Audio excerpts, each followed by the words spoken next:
Good morning class. आज हम लोग अपना नेक्स्ट चैप्टर ये दंतुरित मुस्कान पढ़ेंगे काव्य खंड से। तो इसके कवि हैं नागार्जुन जी। तो आइए देखते हैं दंतुरित मुस्कान के माध्यम से क्या बताया है नागार्जुन जी ने। देखिए, इस कविता में वात्सल्य रस का वर्णन हुआ है और पिता और पुत्र के प्रेम का वर्णन है। पिता बाहर रहते हैं कामकाज के सिलसिले से, पुत्र बच्चा छोटा है, नाबालिग बच्चा है, नादान बच्चा है। तो जब पिता बाहर से आते हैं, बच्चा नादान है और उससे किस तरह से वो पहचानता नहीं है अपने पिता को, तो माँ उन्हें बताती है, परिचय कराती है इन पंक्तियों के माध्यम से कि ये तुम्हारे पिता हैं। देखिए बच्चा कैसे अपने पिता को पहचानता है। बहुत ही अच्छी कविता है। दंतुरित मुस्कान, दंतुरित यानी कि तुरंत के नए नए दांत बच्चे के आए हुए हैं। दंतुरित का मतलब ये है कुछ टूटे हुए दांत हैं, कुछ आए हैं दांत। टूटे हुए मीन्स है ही नहीं दांत, दूध के दांत हैं, तो वो दांत आए हुए हैं। क्या कहते हैं कवि अपने बच्चे से, तुम्हारी यह दंतुरित मुस्कान मृतक में भी डाल देगी जान। बच्चे से कहते हैं ये जो तुम्हारे थोड़े थोड़े दांतों वाली मुस्कान है ना, ये मरे हुए व्यक्ति में भी जान डाल देगी। अर्थात जो व्यक्ति बिल्कुल मुरझाया हुआ हो वो भी तुम्हारी इस मुस्कान को देख करके हंस उठेगा, खिलखिला उठेगा।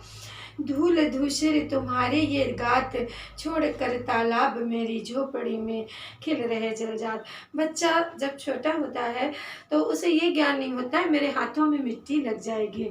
जमीन में छोड़ दीजिए, खूब खेलता है, खूब खुश रहता है एकदम। तो बच्चा क्या कहा इन्होंने, धूली धूसरी तुम्हारे ये गात, तुम्हारे ये जो हाथ है, ये पैर हैं जो धूल से भरे हुए हैं, अर्थात डस्ट लगी हुई है बहुत सारी। छोड़ कर तालाब मेरी झोपड़ी में खिल रहे जलजात। जलजात मीन्स होता है कमल। उन्होंने कहा ऐसा लगता है तुम्हारी ये दंतुरित मुस्कान को देखकर, तुम्हारे हाथों और पाँव में मिट्टी को देखकर ऐसा लगता है जैसे मेरी झोपड़ी में कमल खिल गए हों। तालाब को छोड़ करके मेरी झोपड़ी में ही कमल का फूल खिल गया। अर्थात अपने बच्चे की तुलना कवि ने कमल के फूल से की है। आगे क्या, परस पाकर तुम्हारा ही प्राण, परस स्पर्श कहा है इन्होंने, मतलब तुम्हारा जब मैं स्पर्श करता हूँ पिघल कर जल बन गया होगा कठिन पाषाण।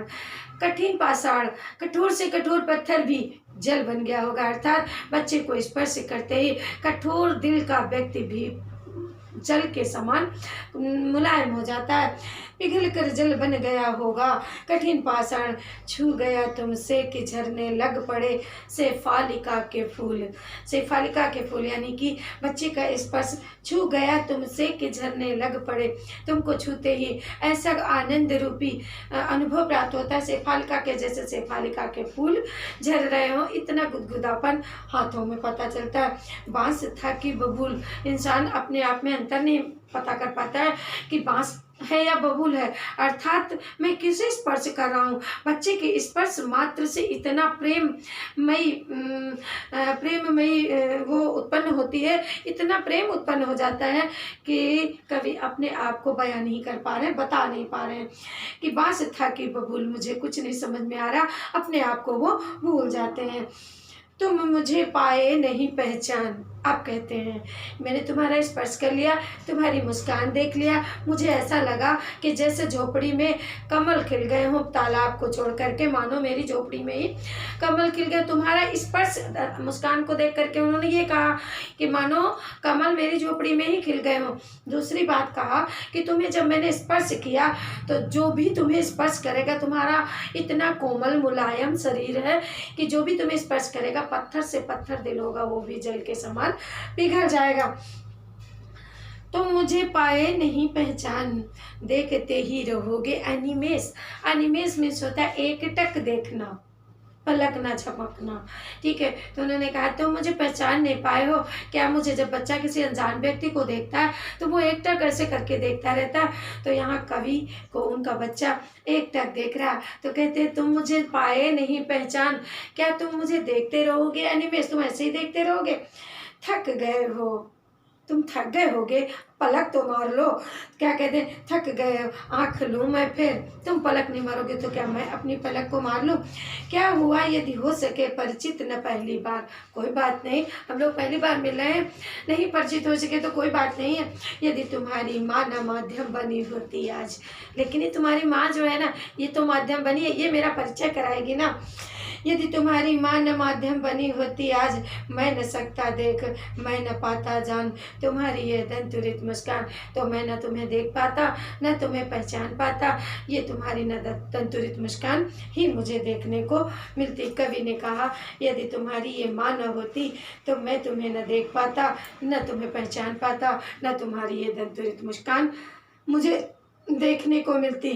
तो आगे क्या कहते हैं कवि अपने बच्चे से, धन्य तुम माँ भी तुम्हारी धन्य है, धन्य तुम माँ भी तुम्हारी धन्य है, चिर प्रवासी मैं इतर मैं अन्य।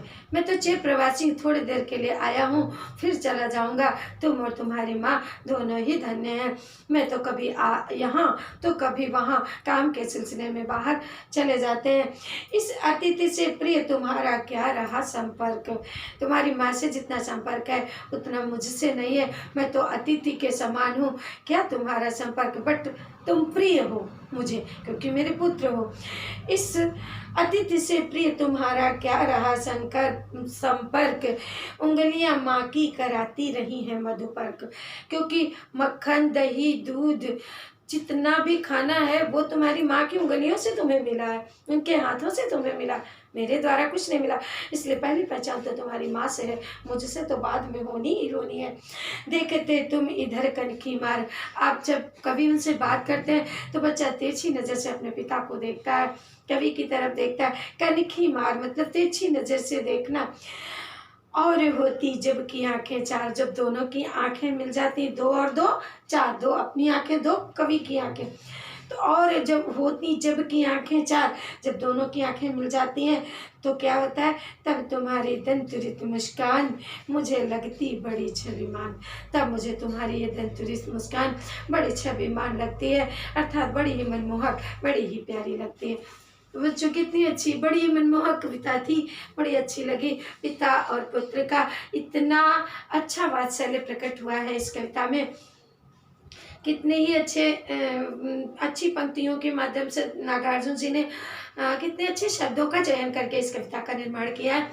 मैं ये कहूँगी कि शायद ये पहली कविता है, मुझे अच्छी लगी, बहुत ही अच्छी लगी। पिता और माता और पुत्र का प्रेम तो देखा, माता और बच्चे का प्रेम की बहुत सारी कविताएं मिल जाएंगी, लेकिन पिता और पुत्र की बहुत कम कविताएं आपको मिलेंगी।